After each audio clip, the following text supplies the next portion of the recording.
خلقنا الإنسان في أحسن تقويم الله أكبر আল্লাহ পাক ডাক দেয়া বলে পৃথিবীর মানুষ আমি আল্লাহ রাব্বুল আলামিন আকাশকে আমি শ্রেষ্ঠত্ব দান করলাম না, জমিনকে আমি আল্লাহ শ্রেষ্ঠত্ব দান করলাম না, পাহাড়কে শ্রেষ্ঠত্ব দান করলাম না।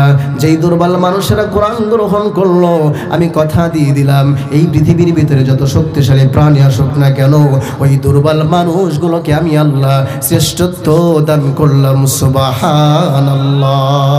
জোরে বলেন, জোরে বলেন। আল্লাহ পাক ডাক দেয়া বলে ওয়ালাকাদ কাররামনা বানি আদম। আল্লাহু আকবার। হে বনি আদম তোমরা কি তোমার পরিচয় জানো গো? আমি কাউকে সম্মানিত করে বানাই নাই, আমি আল্লাহ তাআলা বনি আদমকে সম্মানিত করে দিয়েছি। সম্মানিত নবী সর্বশ্রেষ্ঠ নবীকে আমি আল্লাহ রাব্বুল আলামিন দান করলাম, তারপরে সর্বশ্রেষ্ঠ কোরআন দান করলাম। আমার ভাইয়েরা কোরআন দিলাম, নবী দিলাম, আমি সব কিছু দিলাম, বান্দারে কেমনে তোমরা আমাকে ভুলে গেলাম? না না, ভুলে যাওয়া যাবে না। আল্লাহ পাক বলছেন আল্লাহ তা'বুদু ইল্লা ইয়াহু, একমাত্র ইবাদত করতে হবে কার? সবাই বলেন কার ইবাদত করতে হবে? একমাত্র ইবাদত করতে হবে আল্লাহর। আল্লাহর ইবাদত করা ছাড়া আর কারো ইবাদত করা যাবে না। আমার ভাইরা আল্লাহ পেয়ারা হাবিবের কাছে যখন নাকি জিজ্ঞেস করা হলো আইয়ুল আমালি আহাব্বু ইলাল্লাহি তাআলা, ওগো নবীজি এই পৃথিবীর ভিতরে আল্লাহর নিকটে সবচেয়ে দামি আমল কোনটা? আল্লাহর নিকটে সবচেয়ে প্রিয় আমল কোনটা? নবীজি সরাসরি উত্তর দিয়ে দিলেন as-salatu li-waqtiha, নামাজ তার ওয়াক্ত মতো আদায় করা। আমার ভাইরা আল্লাহর কাছে সবচেয়ে প্রিয় আমলের নাম কি? সবাই বলেন নামাজ। আল্লাহর কাছে সবচেয়ে প্রিয় আমলের নাম হলো নামাজ। এরপরে নবীজিকে প্রশ্ন করা হলো ইয়া রাসূলুল্লাহ, ইয়া হাবিবাল্লাহ, তারপরে কার ইবাদত করতে হবে? তারপরে কার খেদমত করতে হবে? আল্লাহ পাক বললে, আল্লাহ রাসূল সাল্লাল্লাহু আলাইহি সাল্লাম বললেন আল্লাহর কাছে তারপরে শ্রেষ্ঠ আমল হলো ওয়াবিল ওয়ালিদাইনি ইহসানা। আল্লাহর ইবাদতের পরেই আমার ভাইয়েরা পিতামাতার খেদমত করতে হবে। কুরআনুল কারীমেও একই কথা বলা হচ্ছে ওয়া কাদা রাব্বুকা আল্লা তা'বুদু ইল্লা ইয়া। প্রথমে তুমি কি করবা? আল্লাহর ইবাদত করবা, এরপরে কি করবা? ওয়াবিল ওয়ালিদাইনি ইহসানা, পিতামাতার খেদমত করবা। আমার ভাইয়েরা আলেম ওলামারা এখানে আছেন। ইহসানা কেন বলা হলো? ইহসান ইহসান এমন একটি ব্যবহারের নাম। আমার ভাইয়েরা ব্যবহার হচ্ছে তিন প্রকার। কয় প্রকার? সবাই বলেন কয় প্রকার ব্যবহার? এক নাম্বার ব্যবহারের নাম হচ্ছে জুলুম। এক নাম্বার ব্যবহারের নাম কি? জুলুম। দুই নাম্বার ব্যবহারের নাম হচ্ছে ইনসাফ। তিন নাম্বার ব্যবহারের নাম হচ্ছে ইহসান। ব্যবহার কয় প্রকার? মার সাথে পিতা মাতার সাথে কি ব্যবহারের কথা বলছেন? ইহসান। এবার একটু আলোচনা বোঝেন। ইহসান একটা ব্যবহার, ইনসাফ আর একটা ব্যবহার, জুলুম আর একটা ব্যবহার। আলেম ওলামারা যারা আছেন তারা বুঝবেন। ব্যবহার হচ্ছে তিন প্রকার। একটা হচ্ছে জুলুম, একটা হচ্ছে ইনসাফ আর একটা হচ্ছে ইহসান। এবার আসুন জুলুম কারে কয়? খুব সহজভাবে একেবারে দেশ গ্রামের ভাষায় আমি আপনাদেরকে বোঝাচ্ছি। এক বাবার দুই সন্তান। হ্যাঁ, পিতামাতার কয় সন্তান? দুই সন্তান, একটা বড় ছেলে একটা ছোট ছেলে। মা দুইটা ডিম বোনা করলো, খুব ভালো করে বুঝবেন। দুইটা ডিম বোনা করে এরকমভাবে একই প্লেটে তাবলীগে সূরাতে খাইতে দিল দুই ভাইকে একসাথে। বলল তোমাদের জন্য দুইটা ডিম বোনা করছি, তুমি একটা খাইবা, তুমি একটা খাইবা। এবার দুই ভাই খেতে বসে বড় ভাই বলছে ভাই আমি তো কয়েকদিন পরে কবরে চলে যাব, তো তুমি তো অনেক সময় পাইবা, তুমি মাত্র ছোট, ডিম দুইটা আমিই খাই। বড় ভাই কি কয়? ডিম দুইটা আমিই খাই। তার মানে তুমি তাকায় তাকায় দেখো, তুমি ভবিষ্যতে অনেক খাইতে পারবা। বড় ভাই কি করছে? শক্তিশালী, শক্তিশালী, কামাই রুজি করে, তার তো অধিকার এমনি বেশি। টপ টপ করে দুইটা ডিম খাওয়াইছে। কি করছে? দুই ডিম খাওয়া শেষ। এটা একটা কি? এটা একটা ব্যবহার। এই ব্যবহারের নাম হচ্ছে কি? জুলুম। বলেন, অন্যের হক নিজে নিয়ে খাওয়া, এটা কি জুলুম। আমি বুঝাইলাম ডিম দিয়া, বুঝবেন অনেক কিছু দিয়া। বুঝেন নাই? বোনের সম্পদ হতে পারে, ভাইয়ের সম্পদ হতে পারে। এরকম বড় ভাই আছে না, এরকম দরদি ভাই সমাজে আছে না নাই? আরে বোনের সম্পদ কয় লেখ, লিখতে থাক, ছোট ভাই লিখতে থাক, সব সম্পদ ওরে দাও।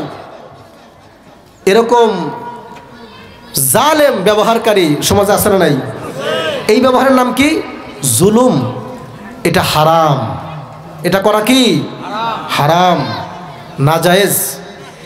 এই ব্যবহার করে যদি সারা জীবনও ইবাদত বন্দি করে, নামাজ পড়ে, হজ করে, রোজা রাখে, যাকাত দেয়, সব কিছু করলেও নাজাত সে কখনোই পাবে যতক্ষণ না পর্যন্ত যার হক নষ্ট করলো, অর্থাৎ যার ডিম খাইলো, সে যদি মাফ না করে তাহলে মাফ পাওয়ার কোনো আর সুযোগ নেই। এটা হলো কি ব্যবহার? এই ব্যবহারের নাম কি? জুলুম। 2 নম্বরে আসেন ইনসাফ। বড় ভাই বলছে, ভাই তুমিও যে মায়ের সন্তান, আমিও সেই মায়ের সন্তান। মা আমাদেরকে 2টা ডিম দিছে, মুখের রুচি তোমারও আছে, আমারও আছে। ডিম যেহেতু সামনে আসতে খাইতে তো মন চাইতেছে, তুমি একটা খাও, আমি একটা খাই। এই ব্যবহারটা হলো কি? ইনসাফ। এই ব্যবহারটা কি? ইনসাফ। এটা গেল ইনসাফ। এটা জায়েজ। এটা কি জায়েজ, এতে কোনো গুনাহ হবে না, এটা জায়েজ। এরপরে ব্যবহারের নাম হচ্ছে ইহসান। বড় ভাই বলছে, ছোট ভাই তোমার থেকে তো আমি দুনিয়াতে অনেক আগে আইছি। তুমি যখন ছিল না, আমি যখন মা বাবার একমাত্র সন্তান ছিলাম, আমার মা আমারে কত ডিম খাওয়াইছে। বাইরে আমার মা আমারে অনেক ডিম খাওয়াইছে। তুমি ছোট, তুমি আমার মতো খেতে পারো নাই। ভাই আমি খাবো না, তুমি 2টা ডিমই খেয়ে ফেলো। সুবহানাল্লাহ কইবেন না? জোরে বলেন। এটা বড় ভাই ছোট ভাইয়ের উপরে কি করলো? ইহসান। অতি উত্তম, অতি। এরকম ভাইও কিন্তু সমাজে আছে, আছে না নাই? এরকম ভাই আছে না? আর এরকম বড় ভাই অনেক আছে। সমাজের সব বড় ভাইদেরকে আল্লাহ এরকম বানায় দিক। সকলে বলে আমিন। তাহলে ব্যবহারের কথা বললাম কয়টা? একটা জুলুম, এটা কি হারাম। ইনসাফ যেটা ব্যবহার, এটা জায়েজ, কিন্তু ইহসান হলো উত্তম। এখন বলেন, আল্লাহ রাব্বুল আলামিন পিতা মাতার সঙ্গে কোন ব্যবহারের কথা বলছেন? প্রথম ব্যবহার জুলুমের কথা নাকি ইনসাফের কথা? না, ইহসানের কথা। ইহসানের কথা কেমন? মা খাইতে চাইবে না, মা খেতে চাইবে না, মা বলবে, বাবারে মাথাটা তুই খা। সারা জীবন সন্তান রেখে হয়েছে, সন্তান বোঝে নাই, এখন বোঝে। সন্তানের কি বলতে হবে? ঠিক আছে মা আমিই খাই। হ্যাঁ, যদি বলে মা আমিই খাই, তাহলে ব্যবহার হবে কি? জুলুম। আর যদি বলে মা তুমি অর্ধেক খাও, আমি অর্ধেক খাই, তাহলে কি হবে? ইনসাফ।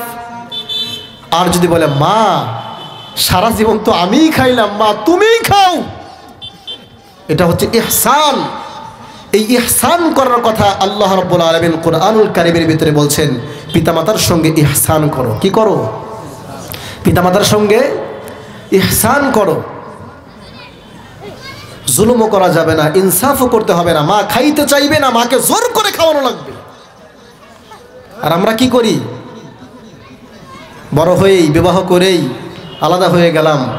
মার ঘরে খাওন থাকুক বা না থাকুক, চলছে চলছে, তো খবর নেওয়ার সময়ও পাই না। আহারে, যেই মা আমাদেরকে কত কষ্ট করে লালন পালন করছে। আমার ভাইরা, আল্লাহর পেয়ারা সাহাবী, আল্লাহর নবীর পেয়ারা সাহাবী যখন আল্লাহর পেয়ারা হাবিবের কাছে যখন জিজ্ঞেস করলেন, ইয়া রাসূলুল্লাহ, ইয়া হাবিবাল্লাহ, খেদমত করব কার? নবীজি বললেন, উম্মুকা, তোমার মায়ের। সাহাবী জিজ্ঞেস করলো, ইয়া রাসূলুল্লাহ, তারপরে কার খেদমত করব? নবীজি বলছে তোমার মায়ের। সাহাবী আবার জিজ্ঞেস করলেন, ওগো নবীজি কার খেদমত করব? বারবার তো খালি মায়ের কথা বলেন, কার খেদমত করব? নবীজি ডাক দিয়া বলে, সাহাবী উম্মুকা, তোমার মায়ের খেদমত করো। সুবহানাল্লাহ। আল্লাহর প্যারা হাবিব মায়ের কথা একবার না, দুইবার না, কয়বার বলছেন? আমার ভাইরা 3 বার মায়ের কথা বলার পরে সাহাবী প্রশ্ন করা থামেনি, আবার বলছে, ওগো নবীজি কার খেদমত করব? তো নবীজি তখন বলছে, আবুকা, তোমার বাবার। মায়ের কথা বললেন 3 বার, তারপরে বাবার কথা বলছে। আমার ভাইরা তাহলে মায়ের মর্যাদা বেশি নাকি বাবার মর্যাদা বেশি?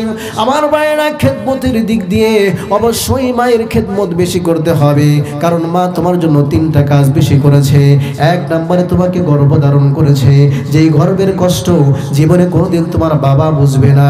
যেই গর্ভধারণের কথা যখন নাকি তুমি এই পেট থেকে জমিনের ভিতরে বের হয়ে গেছো, আল্লাহ মা ডাক দেয়া বলে, ওগো মালিক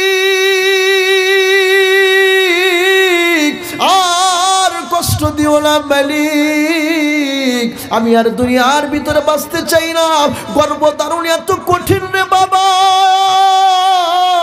গর্ভধারণ এত কঠিন। মা ডাক দিয়ে বলে, ওগো আরশের মালিক, আমি আর পৃথিবীতে বাঁচতে চাই না। মা তার মায়ের কাছে মাপ চাই, বিদায় নাই। ওগো মা, হয়তোবা আমি মরে যাব, তুমি নাতুনদের মুখ দেখলেই আমার মুখ দেখতে পারবা না, শাশুড়ির কাছে মাপ চাই। স্বামীকে ডাক দেয়া বলে, স্বামী আমার, আমি আর মনে হয় বাঁচবো না, আমার বেদনা উঠে গেছে, আমি হয়তো আমার কলেজা ফেটে মরে যাব। আল্লাহর কাছে মাপ চাইতে থাকে, আল্লাহর কাছে বলতে থাকে, এত কষ্ট দিও না, আমাকে বিদায় করে নিয়ে যাও, তবু আমার সন্তানকে বাঁচাও। আমার ভাইরা বলেন তো দেখি, সারা জীবন যতগুলাই সন্তান হোক না কেন, মায়ের গর্ভের সময় যে কষ্টগুলা হয়, ওই কষ্টগুলা কোনো বাবা বুঝবে নাকি? না না, বুঝবে না। ওই কষ্টগুলো একটা মাই বোঝে। মা দ্বিতীয়বার কষ্ট করলেন, শুধু তাই নয়, আমার মা যখন নাকি বিদায়, আমার মা যখন নাকি সন্তান জন্ম দিলেন, পৃথিবীর সবাই ঘুমাইতে পারে, কিন্তু সন্তানকে না খাওয়াইয়া মা কখনো ঘুমায় না। কথা বলেন ঠিক না ঠিক? সন্তানকে না খাওয়াইয়া মা কখনো ঘুমায় না, সন্তানকে না ঘুমাইয়া মা কখনো ঘুমায় না। সন্তানকে আগে খাওয়ায়, সন্তানকে আগে ঘুম পাড়ায়, তারপরে মা ঘুমিয়ে যায়। আমার ভাইরা কতটা অসহায় ছিলাম আমরা, যদি কান্না করতাম কোনো মানুষ আমার কান্নার ভাষা বুঝতো না। আমার দাদু বোঝে না, আমার নানু বোঝে না, আমার ভাই বোঝে না, আমার বোন বোঝে না, কেউ বোঝে না, কিন্তু মা বোঝে কি বোঝে না। আমার ভাইয়ের এই মাকে কষ্ট দেওয়া যাবে না। আমার ভাইয়েরা আমরা কে কে মাকে কষ্ট দিব না? হাত তুলে দেখান। আমরা কোনোদিন আমার মাকে কষ্ট দিব না। ওগো আল্লাহ, সাইদপাড়া কেন্দ্র যায় মসজিদের মাহফিলের দিকে তাকাও, কত যুবক ভাইরা হাত তুলে দিয়েছে, মাকে আর কোনোদিন কষ্ট দেওয়া যাবে না। ওগো আল্লাহ, সবাইকে কবুল করো। যার মা আছে আল্লাহ বেশি বেশি খেদমত করার তৌফিক দাও। যার মা দুনিয়ায় বেঁচে নাই, ওগো আল্লাহ সকলের মা বাবার কবরের আযাব তুমি মাফ করে দাও। আমার ভাইরা মাকে কোনোদিন ভুলে যাওয়া যাবে না। এরকম ভাবে একটা ঘটনা আমি আপনাদেরকে বলি। মা কেমন জিনিস, সন্তান কেমন জিনিস, যতই মা আমাদের জন্য করুক না কেন, কিন্তু আমরা মাকে ভুলে গেছি। আমার ভাইরা একটা মাত্র সন্তান, কলিজার টুকরা মা বাবার একটা মাত্র সন্তান, সন্তানকে এত যত্ন করে লালন পালন করে বড় করেছে। লালন পালন যখন নাকি করার পরে সন্তানটা বড় হয়ে গেল, মা বাবা চিন্তা করলো সন্তানকে আর এভাবে রাখা যাবে না। সন্তানের সুখের জন্য, আরাম আয়েশের জন্য সন্তান তো যথেষ্ট বড় হয়েছে, বিবাহ করানো দরকার। মা আর বাবা চিন্তা করে ফিকির করে সন্তানকে বিবাহ করিয়ে দিল। আমার ভাইয়েরা সন্তানকে দৌনাট্য পরিবারের মধ্যে বিবাহ করিয়ে দিল। বিবাহ করানোর পরে এমন ধনী বাড়ি বিবাহ করেছে, সকলেই সিটিজেন হয়ে গেছে, প্রবাসী হয়ে গেছে। কয়েকদিন যেতে না যেতে, 6 মাস যেতে না যেতে ওই সন্তানকে বোঝানো, শ্বশুর বাড়ির লোকেরা বোঝানো, এই পৃথিবীতে এই বাংলাদেশে থেকে তোমাদের কি লাভ। আমার ভাইয়েরা জ্বলন্ত কাহিনী বলতেছি, বাংলাদেশের ঘটনাই বলছে। আমার ভাইয়েরা এ বন্ধু, তখন তারা বোঝালো বাংলাদেশে থেকে তো কোনো কিছু করতে পারবা না, উন্নতি করতে পারবা না, বিদেশের বাড়িতে চলে যাও। ওই সন্তানরা মা বাবাকে বলল, মা গো, বাবা গো, আমি জানি একমাত্র আমি হলাম তোমাদের সন্তান, কিন্তু আমার বিদেশে যাইতে মন চায়, একেবারে ফ্রি ভিসায় চলে যাব, টাকা পয়সা কোনো কিছু লাগবে না। মা বাবা চিন্তা করলো আমার সন্তান যদি বিদেশের বাড়িতে ভালো থাকে সমস্যা কোথায়। সন্তানকে বলল ঠিক আছে যাও, তুমি গেলে আমাদের বড় কষ্ট হবে, মাঝে মাঝে খোঁজ খবর নিও। বাবারে মাঝে মাঝে একটু এসে আমাকে আর তোমার মাকে দেখে যেও। বাবা যখন অনুমতি দিয়ে দিল, ওই সন্তান শ্বশুর বাড়ির লোকের সাথে বিদেশের বাড়িতে চলে গেল। আমার ভাইরা বিদেশের বাড়িতে যাওয়ার পরে এমন একটা চাকরি বাকরি পেল, এমন একটা পজিশন পেল, টাকা পয়সার কোনো অভাব নাই, টাকা হয়ে গেল, গাড়ি হয়ে গেল, বাড়ি হয়ে গেল। দিন দিন চলে গেল, একদিন নয়, 2 দিন নয়, 1 মাস নয়, 2 মাস নয়, 1 বছর 2 বছর চলে গেল। আস্তে আস্তে ওই যে বাংলাদেশে মা আর বাবাকে রেখে গেছে সে কথা ভুলে গেল। এভাবে 1 দিন নয়, 2 দিন নয়, মা বাবার কোনো খোঁজ খবর নেয় না। সন্তান এমন ভাবে আরাম আয়েশ পাইয়া সন্তান যখন নাকি ভুলে গেল, টাকা পয়সা ইনকাম করে সব খালি শ্বশুর বাড়ি জমা করে, টাকা পয়সা ইনকাম করে সব খালি সন্তানদেরকে দেয়, এরকম ভাবে স্ত্রীদেরকে দেয়, মা বাবাকে একেবারেই ভুলে গেছে। এভাবে 1 দিন নয়, 2 দিন নয়, 1 বছর নয়, 2 বছর নয়, 7 বছর পার হয়ে গেল। আমার ভাইরা 7 বছর পার হয়ে যাওয়ার পরে যখন নাকি 8ম বছরে পা রাখলো, 6 বছর যেতে না যেতে ওই যে মা দুঃখিনী, মা দুঃখিনী, ওই যে বাবা শুধু কান্না করে, কান্না করে, সন্তানের জন্য কান্না করে, সন্তানের জন্য ব্যাকুল হয়ে গেল। আর এমন কান্না করে আল্লাহর কাছে বলে, ওগো আল্লাহ, আমাদের একটা মাত্র সন্তান কোথায় আছে, কেমন আছে, আমার সন্তান কি মরে গেল নাকি, আমার সন্তান আমার কাছে খোঁজ খবর নেয় না কেন, আমার সাথে কথা বলো না কেন। এভাবে মা বাবা আর বাবা পাগল হয়ে যাচ্ছে সন্তানের জন্য, সন্তানের জন্য পাগল হয়ে গেল।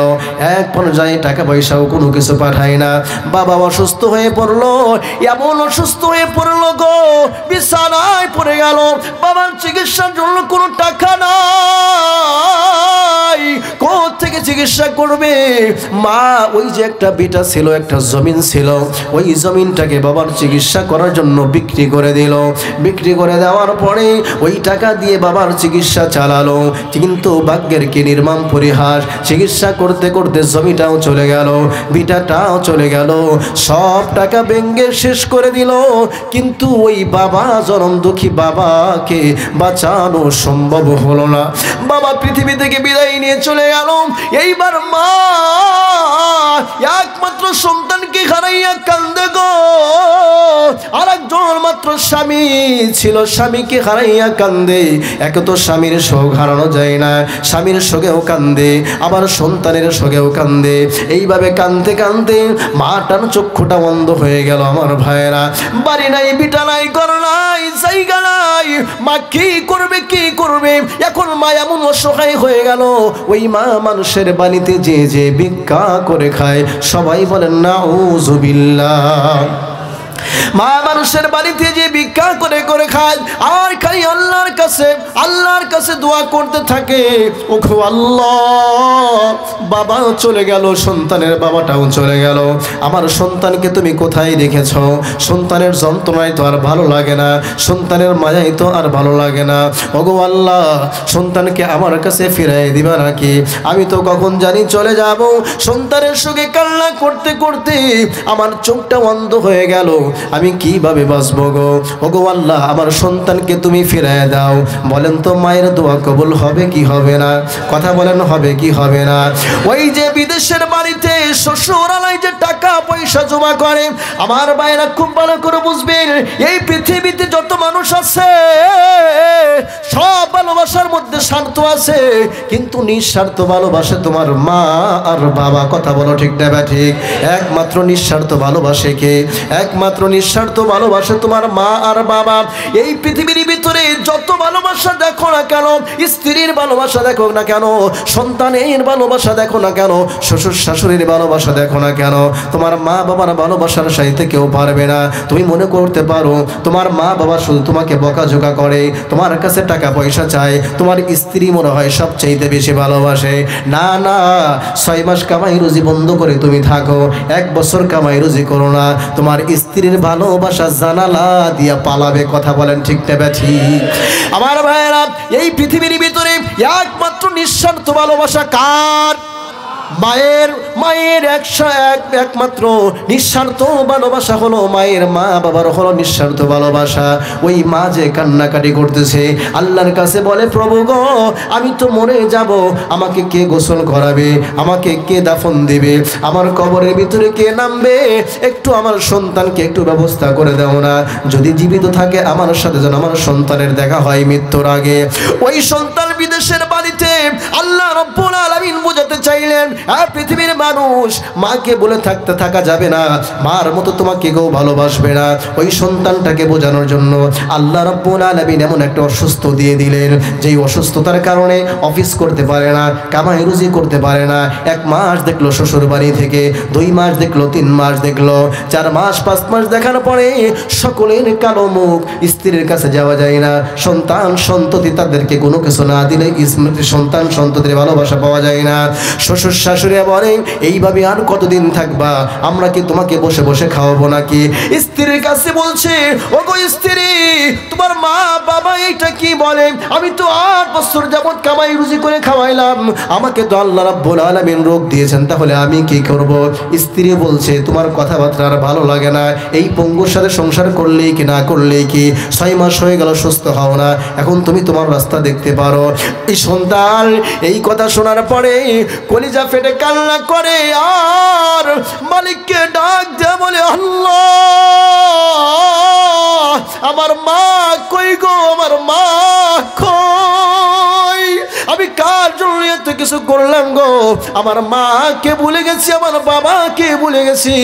এক পর্যায়ে যখন তারা বাড়ি থেকে বের করে দিল, ওই বেচারা বাড়ি থেকে বের করে দেওয়ার পরে বাংলাদেশে চলে আসলো। বাংলাদেশে আসার পরে মাকে খোঁজে, ভুলটা বুঝতে পেরেছে, আহারে আমার মা, আহারে আমার বাবা, আমার মা কই গো, আমার বাবা কই, ওই আমার বাবা কই? ওই মাকে খোঁজে, বাবাকে খোঁজে, যাইতে যাইতে বাড়ির কাছে চলে গেল। বাড়ির কাছে যাওয়ার পরে দেখলো বাড়িতে ঘর নাই, বাড়িতে ঘর নাই, ভিটা মাটি কোনো কিছু নাই। একজন পাহারাদার বাড়ির সামনে দাঁড়িয়ে আছে, জিজ্ঞেস করছে, ভাই এখানে একটা বাড়ি ছিল, একটা ঘর ছিল। তখন সে বলছে, এই বাড়ি ঘরের অনেক বড় লম্বা ইতিহাস। নিমু খারাম একটা সন্তান ছিল, সন্তান বিদেশের বাড়িতে যাইয়া মা বাবার কথা ভুলে গেছে। তার বাবা ছিল, তার বাবা চিকিৎসার জন্য এই জমিটাকে বিক্রি করে দেওয়া হয়েছে। আমার মন চাই ওই সন্তানকে যদি পাইতাম, আমি টুকরা টুকরা করে ফেলতাম। ওই সন্তান সামনেই দাঁড়িয়ে আছে, ওই সন্তান কোনো কিছু বলে না, তারা সে মনে করতেছে আমাকে সবাই ঘৃণা করে। তখন সে কান্না মাখা, যখন বাবার মৃত্যুর খবর কথা শুনছে, ওর কান্না মাখা হৃদয় নিয়া বলছে, এই বাড়িতে একটা মহিলা ছিল, মার কথা বলে নাই, মা বললেই তো চিনে ফেলবে। এই বাড়িতে একটা মহিলা ছিল, পুরুষটা সে তো এরকম ভাবে, পুরুষ তো মারা গেছে, মুরব্বী তো মারা গেছে, তাহলে একটা মহিলা ছিল, ওই মহিলা কোথায় আছে? তখন বলছে, ওই মহিলা কাঁদতে কাঁদতে সন্তানের জন্য অন্ধ হয়ে গেছে। ওই মহিলা মানুষের বাড়িতে যে ভিক্ষা করে খায়, ওই মহিলা এত করুণ দশা, আর বাড়ি নাই, বিটা নাই, ওই মহিলা কই থাকে গো? আমারে খবর দিবালি, আমারে খবর দিবাল। মায়ের কথা শুনে পাগল হইয়া গেছে। সন্তানের বুঝ আসার পরে মায়ের জন্য পাগল হয়ে গেছে। যখন নাকি বাবার মৃত্যুর খবর শুনলো, সন্তান পাগল হয়ে গেছে, মা কোথায়, মা কোথায়? ওই লোকটা বলল, এদিক দিয়ে যাও, জঙ্গলের ভিতরে একটা ঝুপড়ি দেখবা, ওই ঝুপড়ির ভিতরে সারাদিন ভিক্ষা করে, রাত্রে এসে ওই ঝুপড়ির ভিতরে থাকে। সন্তান কাকুতি মিনতির সুরে এরকম ভাবে যাইতে যাইতে যখন নাকি মার দরজার সামনে গেছে, দরজার সামনে যাওয়ার পরে মা নামাজ পড়ে আল্লাহর কাছে মুনাজাতের ভিতরে দোয়া করে, আল্লাহ, ওগো আমার মালিক আল্লাহ, আমার সন্তান কই, আমার সন্তান কই? আমার সন্তানকে কি আর তুমি কখনো ফিরিয়ে দিবা না? আমি কখন চলে যাব? আমি কি আমার কলিজার টুকরা সন্তানের মুখ দেখতে পারবো না? আমার সন্তান কেমন আছে? আমার সন্তান কি করতেছে?